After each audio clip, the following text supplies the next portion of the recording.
Quiero anunciar con mucha pena que renuncio. Renuncio a seguir atacando solamente a Toledo. Hoy le toca a Alan García. El invitado hoy es Alan García, pero Alan García no ha venido. Una semana más, Alan García se ha corrido.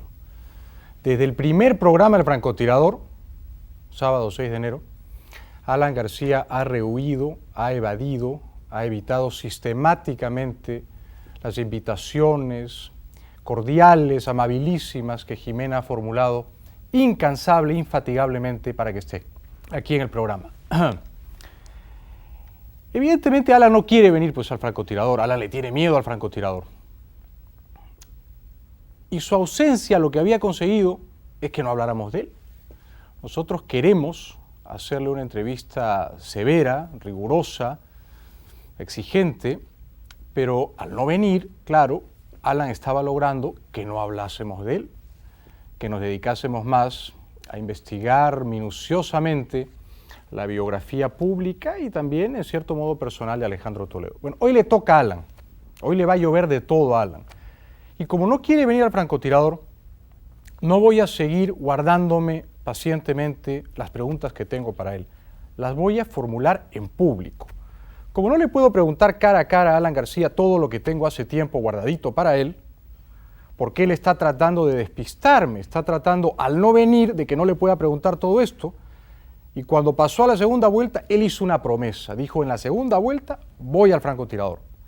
Ya estamos en la segunda vuelta, todavía no viene.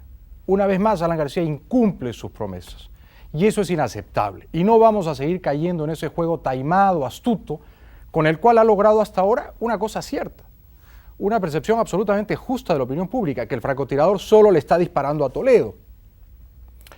Y como además Toledo se encarga solo de meterse en problemas y de decir, en fin, aclaraciones débiles, poco creíbles, el francotirador no se va a ocupar de Toledo, o no tanto, porque al final tenemos un par de cositas, también un par de sorpresas cariñosas para él. Pero hoy está en el blanco Alan García. Y quiero comenzar diciéndole a mi buen amigo Alejandro Toledo, de quien no me declaro enemigo, por quien tengo aprecio personal y a quien creo que hay que reconocer la admirable lucha que hizo para restaurar la democracia en el Perú, que no me voy a meter con su mujer, ni mucho menos con su hija, ni con su familia, como él en un momento de crispación comprensible, porque, en fin, la campaña está muy agitada, ha denunciado a la opinión pública. No. Este no es un programa sobre el señor Toledo, ni mucho menos sobre su mujer, que me parece a mí una dama muy respetable y a la que yo nunca he tocado con palabras mezquinas, a pesar de que ella alguna vez dijo que había nacido una nueva Laura Bozzo, aludiendo a mí.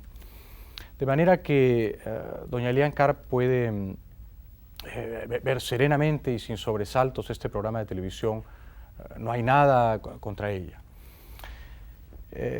Salvo, en fin, al final que vamos a presentar un videíto sobre Alejandro Toledo, pero un videíto perfectamente inocuo, Jime, ¿no? No es un video explosivo, no, es un video, es una entrevista que yo le hice a Alejandro Toledo el año 94, en la cual hizo algunos comentarios que yo creo que ahora son de interés público. Perdón. O sea que hoy nos vamos a ocupar de Alan García, y le vamos a hacer a Alan aquí todas las preguntas que yo hasta el momento no he podido hacerle cara a cara.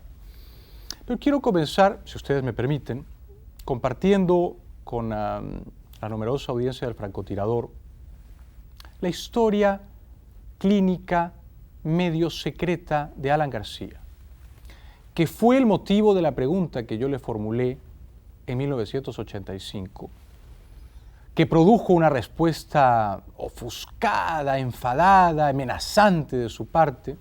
Yo le pregunté, en vísperas de la elección en 1985, si era verdad que había tenido un tratamiento psiquiátrico o una cura del sueño. Él no contestó, se molestó, se puso verde y me amenazó. Dijo que si él ganaba, claro, lo dijo fuera de cámaras, pero mucha gente lo oyó, seguramente tomaría represalias contra mí. Fue una de las pocas promesas que cumplió Alan García.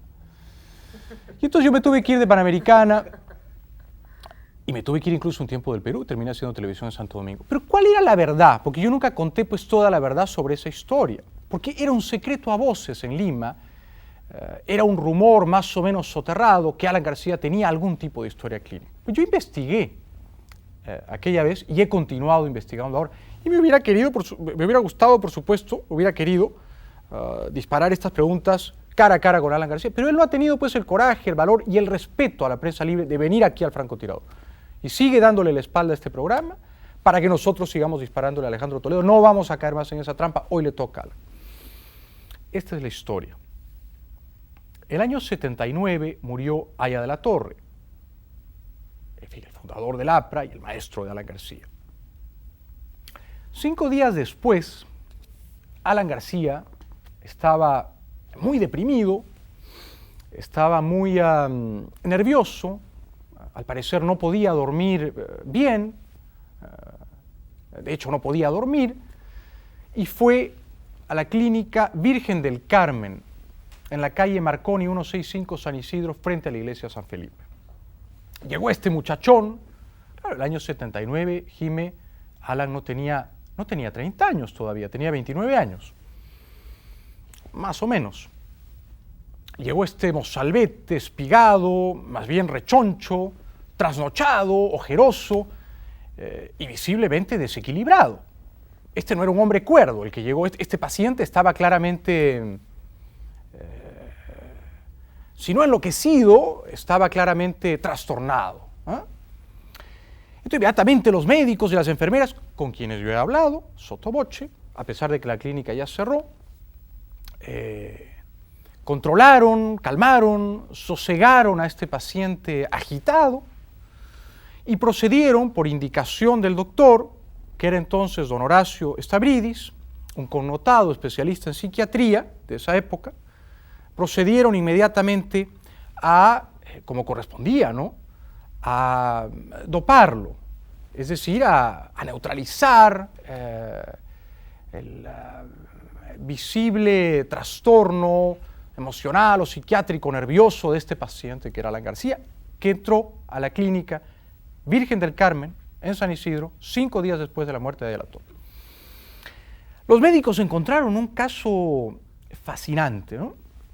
Dijeron, este es un paciente que merece un estudio riguroso y un escrutinio de la ciencia. Y lo que encontraron fue, luego de dormirlo convenientemente, por supuesto, porque la seguridad de la clínica peligraba, este era un paciente que estaba claramente desbordado, en fin, por este arranque de locura, lo que encontraron fue un caso de esquizofrenia maníaco-depresiva. Es decir, los médicos lo trataron, estuvo en la clínica, en el cuarto 312 de la clínica, estuvo internado 20 o 30 días.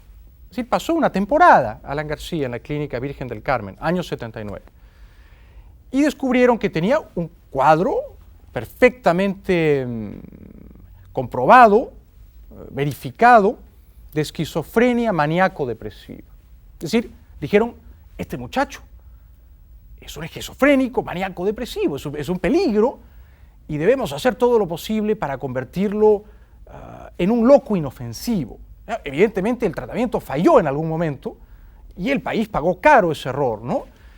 Pero ya entonces la ciencia, la medicina, los galenos, presididos por don Horacio Stavridis, vieron que Alan García tenía unos síntomas inequívocos de locura, de esquizofrenia maníaco-depresiva.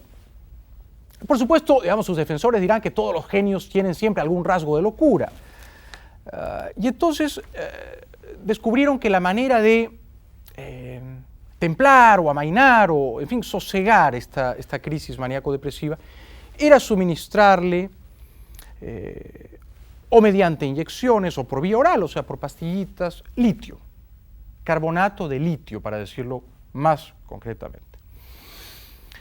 Y desde entonces se suponía que Alan García, el invitado ausente de esta noche en el francotirador, porque ya es un patrón de conducta suyo, el de correrse de este programa, debía tomar pastillas de carbonato de litio. Aparentemente, y esta no es una chirigota, no es una broma de ocasión, no es un comentario risueño para la galería, en algún momento de su gobierno, él, desoyendo el consejo siempre sabio de la ciencia y de los médicos, dejó de tomar litio. Yo he hablado con doctores que lo trataron en la Clínica Virgen del Carmen, he hablado con enfermeras que decían que era un paciente muy díscolo, que salía en bata a altas horas de la madrugada, a hablar de que Villanueva tenía que ser secretario general del partido y no Andrés Townsend, y había que intervenir en los locales para hacer algunos cambios de ánfora. Eso dicen las enfermeras, yo no sé, ¿no? Pero dicen que era un paciente claramente inestable, peligroso, rebelde, que había a veces pues que sujetarlo firmemente, ¿no?, a la cama para que no pusiera en peligro, en fin, la seguridad del personal médico y de las visitas de la clínica. De manera que la primera denuncia cordial que queremos compartir con ustedes contra Alan García esta noche es que, en efecto, Alan García tiene una historia médica que corresponde a la Clínica Virgen del Carmen, donde fue diagnosticado como un esquizofrénico, maníaco, depresivo que debía tomar litio. Tomó litio Alan García como le recomendaba, como le recetaba la ciencia, antes, por ejemplo, de confiscar los ahorros en dólares de los peruanos, incumpliendo una promesa, o antes de pretender adueñarse de toda la banca privada del Perú. Probablemente no. Probablemente dejó de comprar en la farmacia, cuyos precios ahora lo escandalizan, esas pastillitas de carbonato de litio que, para bien de la República y de la estabilidad democrática, sugerimos a Alan García que siga tomando. Por supuesto, estamos en el Perú, la historia clínica pues se perdió, ¿no? Como se pierden ahora los expedientes de Saraí en Piura. Se perdió. A mí me han contado fuentes dignas de todo crédito que no se perdió accidentalmente, que no se autodestruyó o se incineró, sino que alguna mano amiga de Alan García, algún médico aprista que trabajaba en esa clínica, se encargó sigilosa y oportunamente de hurtar, de birlar esos papeles médicos que probaban que todo lo que estoy diciendo acá, que me lo han confirmado las enfermeras y los médicos que atendieron a Alan García, ocurrió en efecto. Vamos a ir a una breve pausa publicitaria, pero esto es solamente el comienzo del programa contra Alan García. Vienen muchas denuncias y muchas sorpresas, o sea que Alan está hoy en la mira del francotirador para que mi amigo Alejandro Toledo no siga diciendo la paparruchada evidente de que el francotirador está coludido con Alan García. Esto no lo cree nadie, no lo cree él tampoco, es solo pues una frase retórica para distraer la atención. Ustedes saben que el francotirador no se casa con nadie, ni con Toledo, ni con Alan, y hoy le toca a Alan. Y vamos a los comerciales. Les ruego que presten atención a este comercial, que en realidad lo hemos es una producción, ¿no?, de Jimena y mía. Es un comercial muy interesante. Miren ustedes, ha salido un nuevo producto al mercado, aquí está. Apresúrese, haga su cola desde temprano, que la leche Mook en Hiperinflación García está a solo Alan García. Garantía de precios más altos, siempre. Ahora sí los comerciales, y vamos a seguir disparando munición de grueso calibre contra Alan García. Y este comercial ya regresa en un ratito. Alan García, garantía de precios más altos, siempre. Ya volvemos. Bienvenidos de vuelta al francotirador. Yo soy Jaime Bailey y soy, como dice Fernando Viaña, el niño terrible más viejo del Perú. Dije en el primer bloque la historia clínica secreta de Alan García en la Clínica Virgen del Carmen, que quedaba, porque creo que cerró, en la calle Marconi 165 de San Isidro. Estuvo más de 20 o 30 días, alrededor de, en la segunda mitad del año 79, cuarto 312. Y olvidé decir que los doctores que lo trataron encontraron que esta enfermedad de esquizofrenia maníaco-depresiva es, como dice acá el reporte, una enfermedad manejable, controlable, pero también incurable, o sea, crónica para toda la vida, que frente a cualquier estímulo puede desencadenar una crisis impredecible, como las que evidentemente vivimos todos los peruanos entre el año 85 y el año 90, cuando Alan García llevó al Perú al borde del caos, de la ruina, de la decadencia y de la anarquía. Porque fue, como ustedes bien recuerdan, no lo hemos olvidado, los peruanos no padecemos de amnesia, un presidente catastrófico. Jimé y yo somos memoriosos y además somos rencorosos, como le consta pues a Alejandro Toledo, que salió a decir que nosotros éramos los nuevos Laura Bozos, frase que evidentemente le costó caro, porque fue un desafío, un reto a nuestra tenacidad periodística, Quizás si no hubieran dicho esa frase innecesariamente procaz, insultante, hubiéramos tenido aquí en el francotirador menos tenacidad para investigar los esqueletos en el closet de Toledo. Pero hoy no le toca a Toledo, le toca a Alan. Yo jamás, señor, decía Alan García, jamás me iré a vivir a París, ¿eh? Jamás. Sin embargo, se fue. Una promesa más dicha, por supuesto, con esa retórica teatral ampulosa, obsoleta ya, de Alan García, una promesa más que pisoteó, que pateó. Porque Alan García, es verdad que huyó por los techos perseguido por una dictadura cruel e impresentable, la de Fujimori. Fue una víctima de esa dictadura, eso es verdad.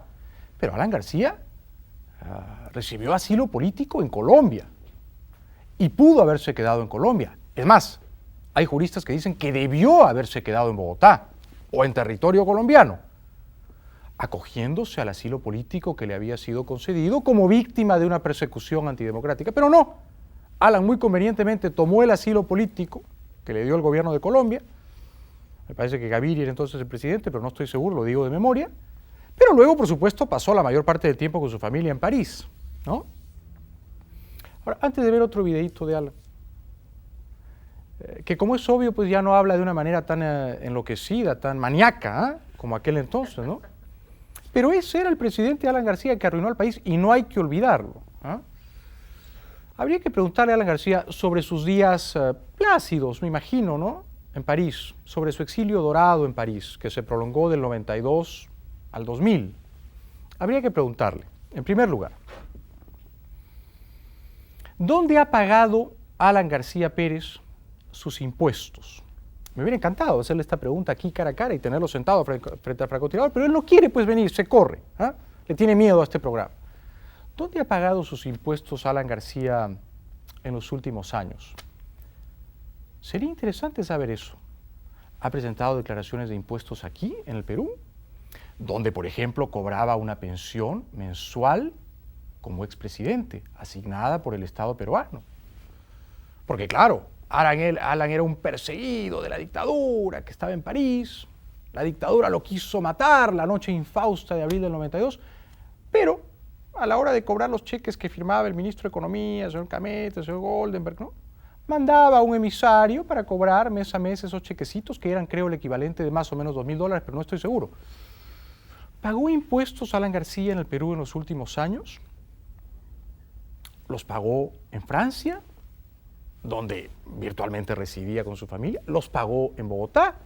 Sería bueno que él diera una explicación, porque entiendo además, por la defensa que ha hecho Jorge del Castillo, que Alan García tenía otros ingresos aquí en el Perú, además de su pensión de expresidente que le firmaba el ministro de Economía de Fujimori y que él nunca rechazó, porque pudo haberla rechazado, porque pudo haber dicho en un gesto de decencia personal y de consecuencia en la lucha democrática: yo no cobro mi pensión de la dictadura, renuncio a ella, es plata manchada, es plata que viene firmada por Montesinos. No, esa plata la cobró.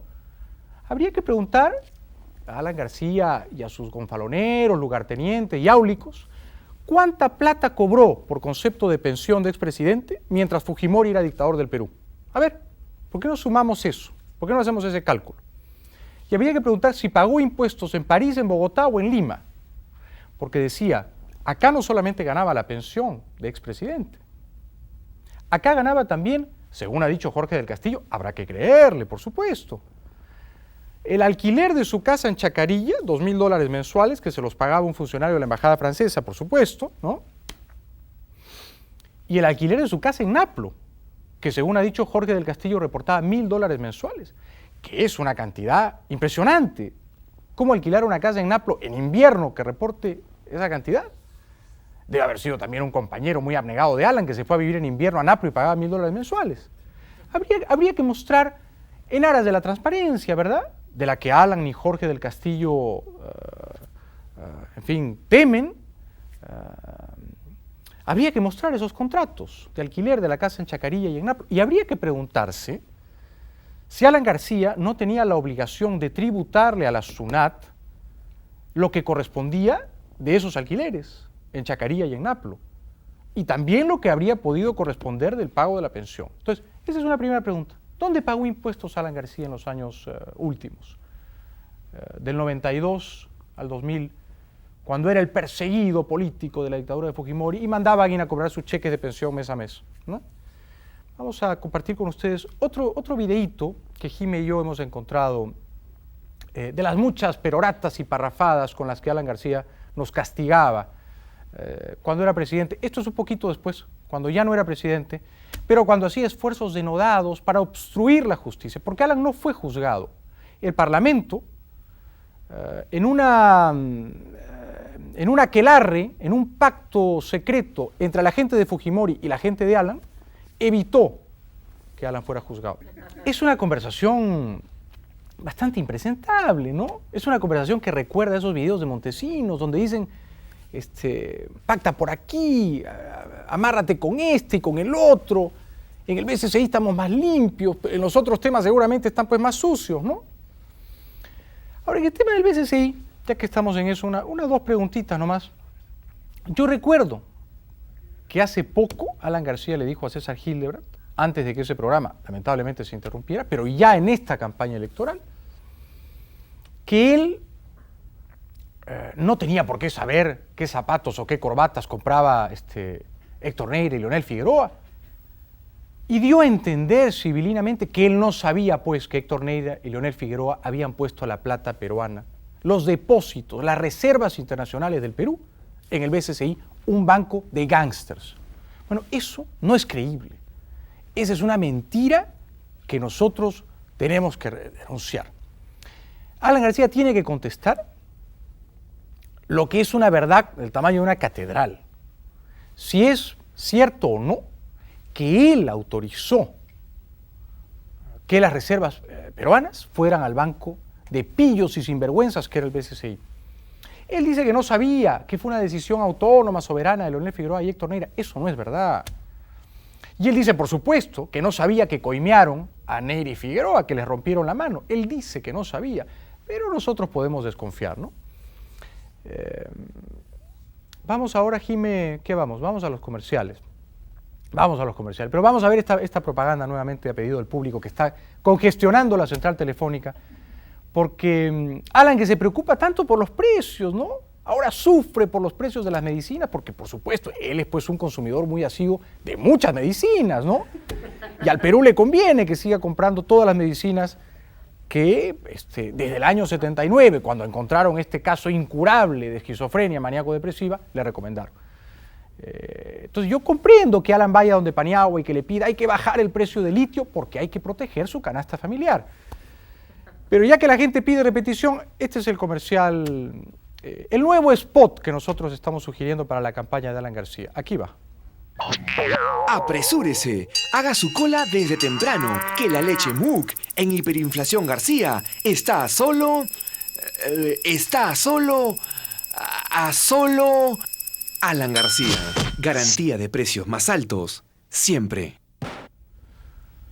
Vamos rápidamente a la publicidad y luego seguimos acá hablando de Alan García. Si Alan creía que no viniendo al programa no hablaríamos de él, pues se equivocó.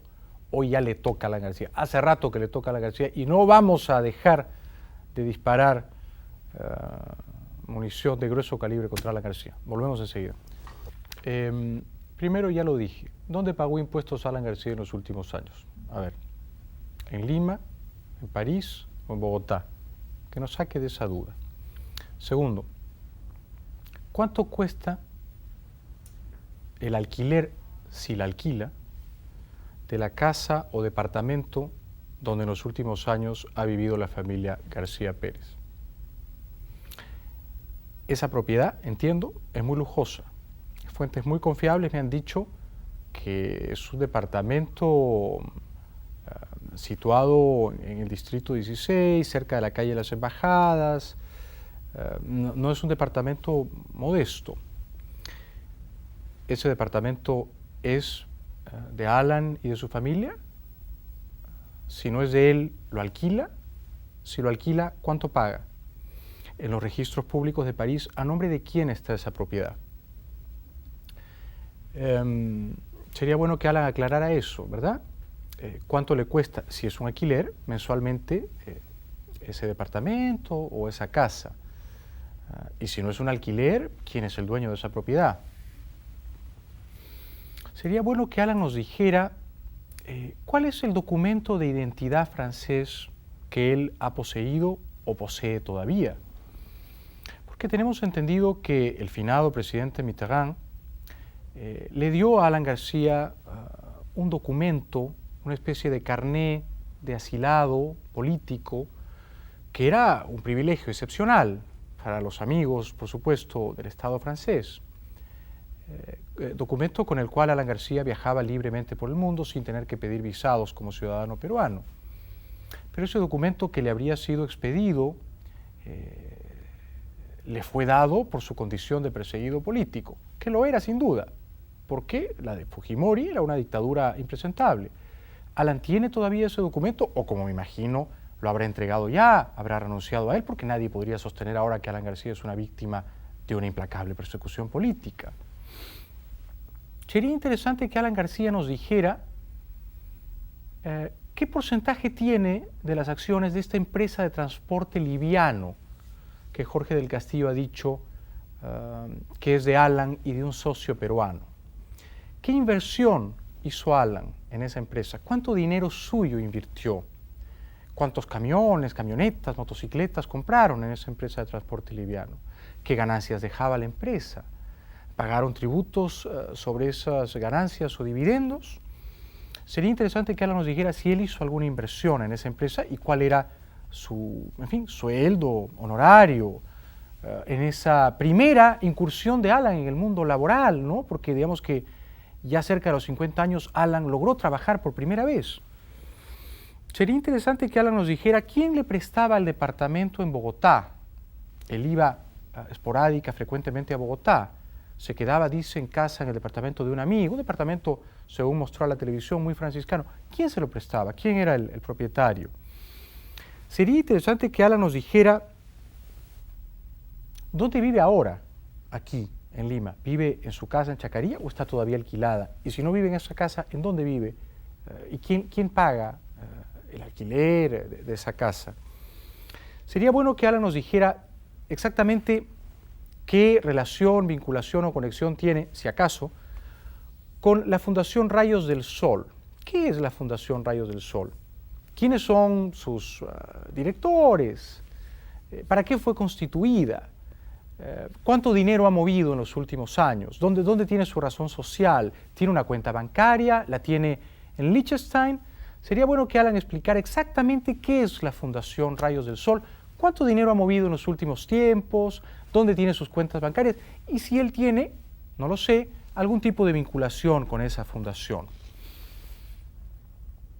Sería interesante también que nos dijera exactamente dónde en Córdoba tiene su mujer, según ha dicho Jorge del Castillo, una propiedad alquilada, porque del Castillo ha dicho que Alan sumaba su pensión de expresidente, el alquiler de Chacarilla, el alquiler de Naplo, y el alquiler también de una casa de la distinguidísima y muy respetable señora Pilar Nores en Córdoba, Argentina, lugar del que entiendo ella es oriunda, sumaba todos esos ingresos como parte de su canasta familiar, ¿no? De su presupuesto familiar.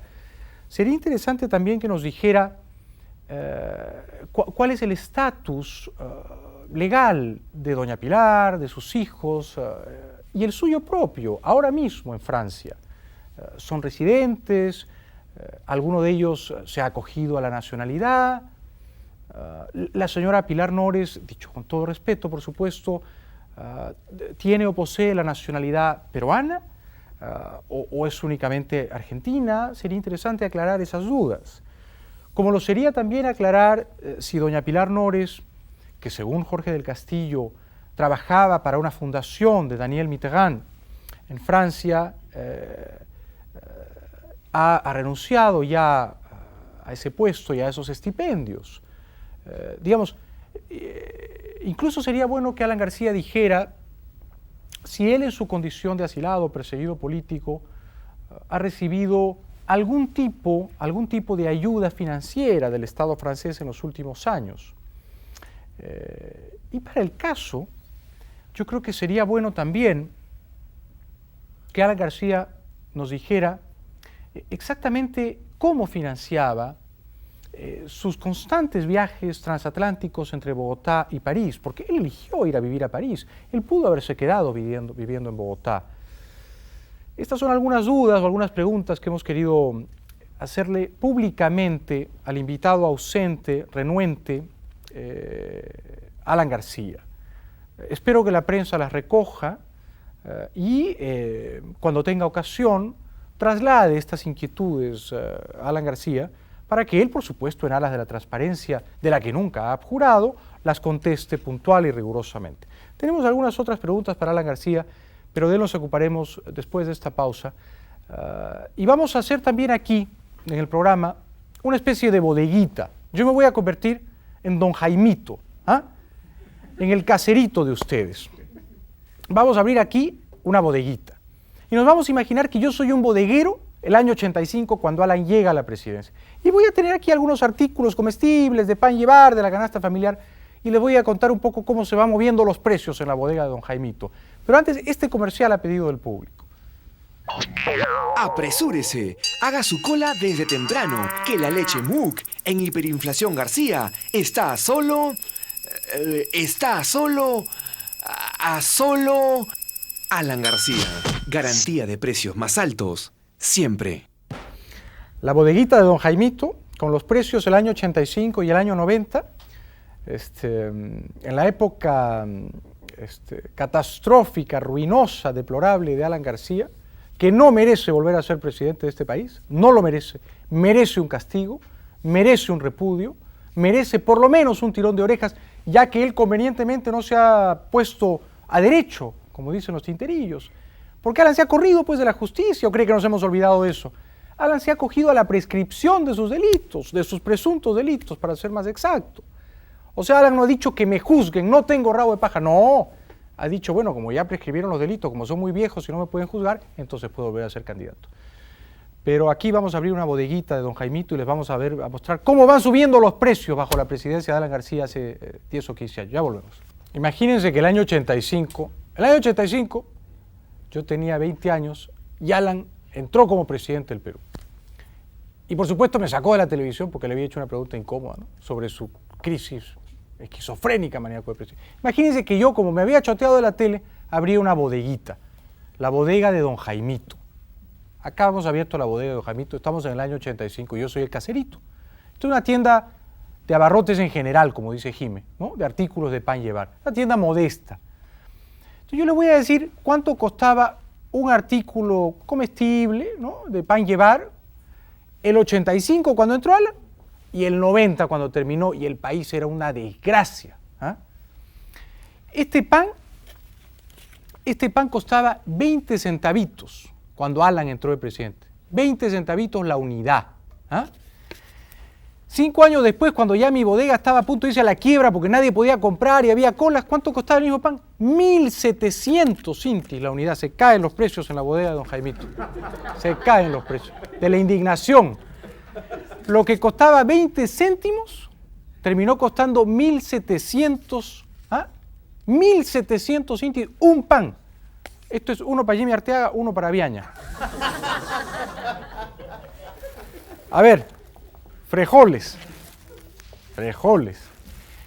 Bodega de don Jaimito, año 85. ¿Cuánto costaba un kilito de frijoles? 6 intis nada más. 6 intis. Ahí entró Alan, Usted iba con 6 intis y compraba su kilito de frijoles. Cuando terminó el Alan el año 90, ¿cuánto costaba un kilo de frijoles? 122.300 intis, un kilo de frijoles. Imagínense. Nadie podía comprar, por supuesto. A ver, esto aquí se lo regalamos, Jime. Uno a Bengolea y uno a la Chola Chabuca, que nos están maleteando. Año 85, bodega don Jaimito, kilo de tomates, 3 intis. Está bien, un precio bajo, ¿no es cierto? Uno podía comprar sus tomates. Cuando Alan terminó, ¿cuánto costaba un kilo de tomates? 40.800 intis. Para los que no se acuerdan, eso era pues la hiperinflación. Lo que costaba 3 terminaba costando 40.000. A ver, lata de leche, el comercial que hemos hecho ahora, ¿no? La lata de leche García, garantía de precios más altos día a día. Comenzó costando una latita de leche evaporada para los niños, para la casa, para el bebé, ¿no es cierto? Una latita, 3 intis con 28 céntimos. Un precio razonable. Ahí entró Alan y la bodega de don Jaimito podía vender todavía. Termina Alan en el año 90, una desgracia, el caos, los apagones, el terrorismo, la hiperinflación. La misma latita que costaba 3.28, 49.300 intis por lata. ¿Quién podía tomar leche? Solamente Alan y sus bebones, esos, sus cachorros de Saberbeín, Vázquez Bazán, ellos nomás tomaban leche. ¿Ah? Tremendos manganzones. ¿En qué país del mundo estará tomando leche de mamadera Vázquez Bazán, el ministro de Economía, o Saberbeín? ¿Ah? 1 kilo de huevos. A ver, abrió la bodega don Jaimito, ya se está rompiendo uno acá. ¿Ah? Mucha emoción, Jimé. Abrió, se rompen los huevos en el francotirador, tortilla en el francotirador esta noche. 9 intis por kilo, ¿ah? Costaba el año 85 este kilo de huevos, que ya me manché las manos, Jimena. El año 90, cuando la bodega de don Jaimito estaba quebrada, el mismo kilo de huevos, 114.200 intis. 1 kilo de huevos, miren ustedes, un escándalo. Esto es trabajar para los más pobres. ¿Dónde está la cámara? Ah, acá. Eso es trabajar para los más pobres, que los pobres no puedan comprar pan, leche, huevos. Ellos fueron los que más sufrieron, por supuesto, con el gobierno de Alan García, porque mal que bien, pues Jimmy y yo podíamos comprar leche, podíamos comprar huevos, ¿no? Y por supuesto todos los apandillados, ¿ah?, de Alan García, todos los conjurados, todos esos gansos tristes que trabajaban en el gobierno de Alan, ellos sí comían abundantes huevos, por supuesto. Miren la panza de Alba Castro ahora cuando negocia el debate. ¿A dónde se fueron todos los omelets que comió, ah? ¿Cuánto costaba 1 kilo de azúcar? Azúcar común y corriente, esta no es azúcar refinada. El año 85, cuando abrió la bodega don Jaimito, 2 intis por kilo. Uno podía consumir azúcar y endulzar un poco el café del desayuno, ¿ah? Cuando terminó Alan, ¿cuánto costaba? 57.000 intis por kilo. Pues nadie, evidentemente, podía endulzarse un poco la vida. Pollo, ¿ah? Pollito. A ver. Vamos a mover esto. 12, ¿cuánto costaba 1 kilito de pollo el año 85 cuando entraba? 12 intis por kilo, 12. O sea, imagínense, de repente ustedes dicen intis, pero ahora son soles. Pónganlo en soles, da igual, da igual. Imagínense que esto costara 12 soles, por decir, para que lo entiendan bien. Lo que hoy costaría 12, en 5 años cuando termine Alan, piensen bien antes de votar por Alan, esto que hoy cuesta 12 va a costar 169.600. Nadie va a poder comer pollo, señores. Si ustedes quieren comer pollo, no voten por Alan. ¿Ah? Si les gusta el pollito con papa, no voten por Alan. Ese es un consejo del francotirador. ¿Ah? Ahora, si quieren comer kiwicha, esas cosas que nos quería vender Alan, voten por él, pues. ¿Ah? Pero yo no. ¿Ah? Papa. Nada, esto no es nada lujoso. ¿Ah? Esto no era el menú de los apristas cuando Alan era presidente. Acá no hay churrasco, no hay paté, no hay caviar, no hay prosciutto. Este es un menú, esta es una canasta familiar moscovita. ¿Ah? ¿Cuánto costaba 1 kilo de papa? Un inti fracción, pues 1 inti con 16 céntimos, ¿no es cierto? Cuando entró Alan, esto es lo que costaba 1 kilo de papa. Uno podía comer papa, todavía. Cuando terminó Alan, y por supuesto la bodega de don Jaimito ya estaba quebrada porque nadie podía comprar. La gente hacía colas ¿para qué?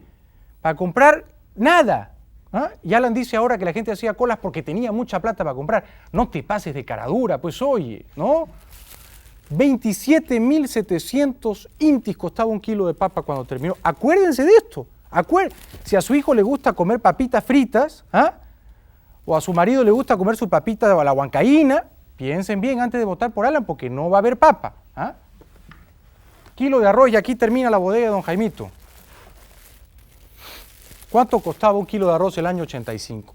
Ahí entró Alan, ¿ah?, y daba estos discursos a la nación y decía, yo voy a trabajar para los pobres. Seguro, seguro. Miren cómo trabajó para los pobres. 1 kilo de arroz costaba 2 intis con 89, o 2 soles si quieren ponerlo en la moneda corriente de ahora. 2,89 céntimos. Terminó Alan, ¿cuánto costaba el kilo de arroz? 41.200 intis. Esto es así nomás. Dicho en lenguaje de la calle, con la bodega de don Jaimito, no dicho en el lenguaje complicado, retorcido de los economistas. Esto es el resumen del gobierno de Alan García. Esto es la hiperinflación. Lo que costaba el pan, lo que costaba 20 céntimos, terminó costando Hay que comprar este pega-pega, Jimé. 1.700 índices. Eso es. La gente dice que era la hiperinflación. Esto fue la hiperinflación. Esto fue. O sea que si ustedes quieren comer bien, como comen los ejecutivos y gerentes de este canal, no voten por Alan García. La mejor manera de hacer dieta, ¿ah? Una dieta feroz, una dieta implacable y cruel, la mejor manera de pasar hambre es votar por Alan García, que canta muy bien al lado del Sambo Cabero, porque ellos se llevan pues el pollo, la leche, el arroz y los frijoles. Ellos se llevan eso y por eso cantan tan contentos. ¿Ah? O nos hemos olvidado, les voy a hacer acordar lo que fue la hiperinflación. El año 85, ustedes podían comprar con un determinado número, un paquetazo de billetes, una camioneta, un carro nuevo. Con esa misma plata, no exagero, ¿eh? Con esa misma plata, 5 años después, cuando terminó Alan, en vez de comprarse un carro, ¿saben lo que se podían comprar? Con la misma plata, media cajetilla de cigarrillos. Eso fue Alan García. O sea que les he hecho pues una exposición muy académica sobre los efectos nocivos de la hiperinflación. ¿Ah? Yo pues no he ido a la universidad como Toledo, yo no soy un cholo de Harvard, pero he querido contarles lo que fue el gobierno de Alan García con los precios de la bodega de Don Jaimito. O sea que ahí termino nomás.